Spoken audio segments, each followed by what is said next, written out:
अब आते हैं उस पार्ट में जिसमें जवाबदारी सुप्रीम अदालत, सुप्रीम दहलीज की तय होनी चाहिए, लेकिन वहीं से कॉकरोच एक टिप्पणी हुई जिसने छात्रों के गुस्से को सड़क पर लाकर खड़ा कर दिया। फिर संसद मार्च हुआ, लाठी चार्ज हुआ, आंसू गैस के गोले छूटे और अब अदालतों में कानूनी लड़ाई।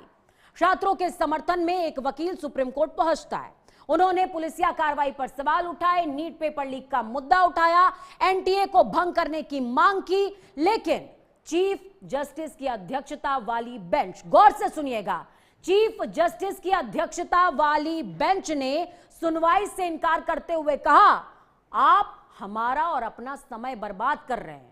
आपको वीडियो दिखाने में, आपका वीडियो देखने में हमें कोई दिलचस्पी नहीं है। दरअसल नीट पेपर लीक का मामला पहले ही सुप्रीम कोर्ट में लंबित चल रहा है, जबकि पुलिसिया कार्रवाई को चुनौती देने वाला मामला दिल्ली हाई कोर्ट में विचाराधीन चल रहा है। और यही वजह रही कि सुप्रीम कोर्ट अदालत ने अलग से हस्तक्षेप नहीं किया। उधर दिल्ली हाई कोर्ट में संसद मार्च की एनआईए जांच की मांग वाली याचिका दाखिल हुई है।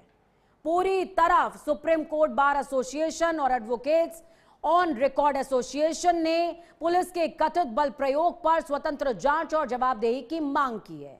उनका कहना है कि शांतिपूर्ण प्रदर्शन संविधान के अनुच्छेद 19 के तहत नागरिकों का मौलिक अधिकार है, लेकिन सबसे बड़ा सवाल यही कि क्या अदालत ने सिर्फ कानूनी प्रक्रिया का पालन किया या मौलिक अधिकारों के कथित हनन पर अलग से संवेदनशीलता की जरूरत थी। यही सवाल अब देश के सबसे बड़ी बहस का विषय बन चुका है। ग्राफिक्स के जरिए आपको समझाते हैं, बताते हैं कि आखिरकार किस तरीके से यह पूरा मामला सड़क से सदन तक पहुंचा है। सीजेआई की टिप्पणी के साथ शुरू हुआ युवाओं का गुस्सा, युवाओं का प्रदर्शन। सीजेआई की तस्वीर यहां पर आप देख पाएंगे। सीजेआई सूर्यकांत जिन्होंने टिप्पणी करी, कॉकरोच बोला और उसके बाद प्रदर्शन शुरू होता है। सुप्रीम कोर्ट ने छात्रों के प्रदर्शन पर तत्काल दखल देने से इनकार कर दिया और इसी इनकार के साथ पूरा का पूरा गुस्सा और बढ़ता गया। सीजेआई ने वकील से कहा, आप कोर्ट और अपना समय बर्बाद कर रहे हैं, मुझे कोई दिलचस्पी नहीं है दूर दूर तक इस वीडियो को देखने में और कुछ भी समझने या समझाने में। कोर्ट ने वीडियो देखने से इनकार कर दिया। यह साफ इनकार था। इस साफ इनकार के साथ ही पूरी की पूरी घटना सामने आती है। नीट पेपर लीक पर सुप्रीम कोर्ट पहले से सुनवाई कर रहा है। एनटीए को जवाब तलब किया गया है, केंद्र सरकार को जवाब तलब किया गया है, लेकिन जो बच्चे सड़क पर पिटे, पुलिसिया कार्रवाई से जुड़ा मामला जो कि दिल्ली हाई कोर्ट में लंबित चल रहा है, उस मामले में सुप्रीम कोर्ट ने हस्तक्षेप करने से साफ तौर पर इनकार कर दिया। एनआईए जांच की मांग वाली पीआईएल दाखिल हुई है। अब दिल्ली हाई कोर्ट में जो मामला दाखिल हुआ है उसका एंगल समझिए। उसमें कहा जा रहा है कि बच्चों का ये जो आंदोलन है इसमें असल में घुसपैठिए हैं, इसमें विदेशी फंडिंग है और बड़ी साजिश के आरोप लगे हैं। और इस आरोप के घेरे में सिर्फ ये बच्चे नहीं है बल्कि सोनम वांगचुक जो अनशन पे बैठे हुए हैं उनका भी नाम मेंशन है और भी तमाम लोगों का नाम मेंशन किया गया है। एससीबीए और एससीएआरओ ने पुलिस बल प्रयोग पर आपत्ति जाहिर की, प्रदर्शन किया। साथ ही अनुच्छेद 19 के तहत शांतिपूर्ण प्रदर्शन के अधिकार को याद भी दिलाया है और कहा कि प्रदर्शन हो सकता है और प्रदर्शन के अधिकार का हनन क्यों किया जा रहा है। वकीलों का शांतिपूर्ण जुटान भी हुआ, साथ ही संविधान की प्रस्तावना का सामूहिक पाठ और राष्ट्रगान करते नजर आए हैं। चलिए, हमारे साथ चर्चा को बेहतरीन और खास बनाने के लिए वरिष्ठ सहयोगी जुड़ गए हैं और इन्होंने बहुत चीजें देखी हैं करीब से, बहुत सारे चुनावों को कवर किया है, बहुत सारे आंदोलनों को देखा है। विजय नारायण सर, बहुत स्वागत है आपका। स्वागत के साथ सबसे पहला मेरा सवाल रहेगा, क्या आपने इतिहास में कभी शिक्षा के नाम पर इतना विशाल प्रदर्शन देखा है? जी नहीं, पिछले 40 साल के मेरे पत्रकारिता के जीवन में मैं समझता हूँ कि ये सबसे बड़ा प्रदर्शन है और इसमें सरकार को भी समझना चाहिए कि जो गार्जियन अपने बच्चों को पढ़ाई के लिए भेजते हैं वो कितना पैसा खर्च करते हैं। उस पढ़ाई के लिए, उस खर्च के लिए वो कितनी मेहनत करते हैं, कहाँ से पैसा लाते हैं, कर्जा लाते हैं या कैसे करते हैं, शायद सरकार में बैठे लोगों को इसका अंदाज नहीं है, या अगर अंदाज भी होगा भी तो वो गंभीर नहीं है। यह सवाल इतना महत्वपूर्ण बन जाता है इसलिए कि राहुल गांधी ने अभी कल ये बोला है कि अब तक 2014 से लेके अब तक 152 पेपर लीक हुए हैं।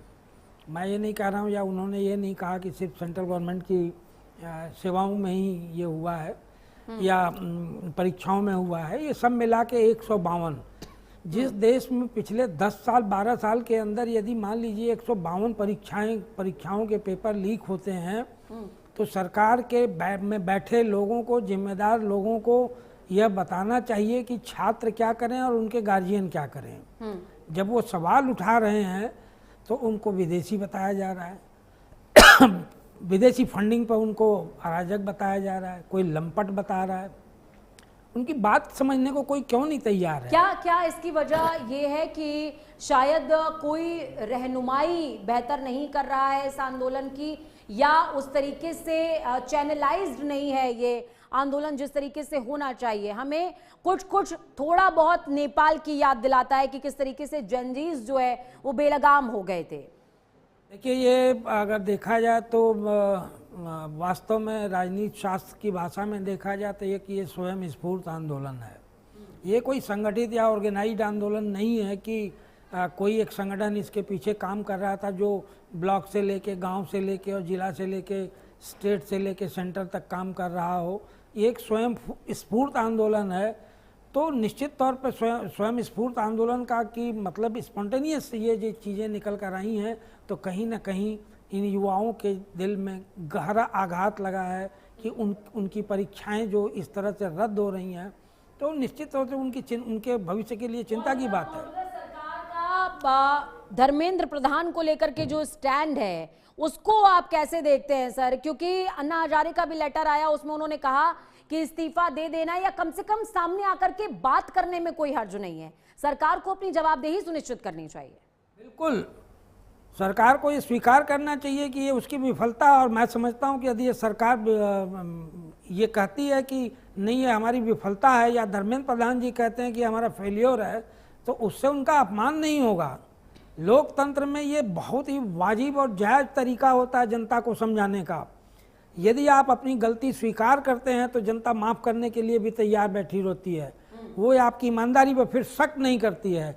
लेकिन जिस समय ये पेपर लीक हुए, याद करिए आप, नीट के, उसको कितना छिपाने की कोशिश की गई। बिल्कुल, कई बार उसको बड़े लंबे समय। देखिए, नैतिक जिम्मेदारी के आधार पर आज तक किसने किसने इस्तीफा दिया है वो एक बार दर्शकों को बता देते हैं कि इतिहास साक्षी है। लाल बहादुर शास्त्री से लेकर तमाम अलग अलग पदों की बात कर ली जाए तो सभी ने इस्तीफा दिया है। लाल बहादुर शास्त्री पद देखिए, रेल मंत्री के तौर पर वो रहे 1956 में। वजह उनकी रही कि हादसे के बाद उन्होंने नैतिक आधार पर जिम्मेदारी लेते हुए इस्तीफा दिया। वीके कृष्ण मेनन ने रक्षा मंत्री रहते हुए 1962 में इस्तीफा दिया। भारत चीन युद्ध में सैन्य विफलता पर यह इस्तीफा था। माधवराज सिंधिया ने इस्तीफा दिया, नागरिक उन्नयन मंत्री थे, 1993 में इस्तीफा होता है। इसी तरीके से नीतीश कुमार रेल मंत्री रहते हुए गैसाल रेल हादसे में जब तमाम लोगों की मौत हो गई थी, उसके बाद उन्होंने जिम्मेदारी लेते हुए इस्तीफा दिया था। बहुत शुक्रिया सर, आप हमारे साथ में बने रहे, आपने तमाम जानकारियां साझा की हमारे साथ, अलग अलग पक्ष साझा किया। एक लाइन याद आती है, लश्कर भी तुम्हारा है, सरदार तुम्हारा है, तुम झूठ को सच कह दो, अखबार तुम्हारा है। इस दौर के फरियादी जाएं तो कहां जाएं, कानून तुम्हारा है, दरबार तुम्हारा है।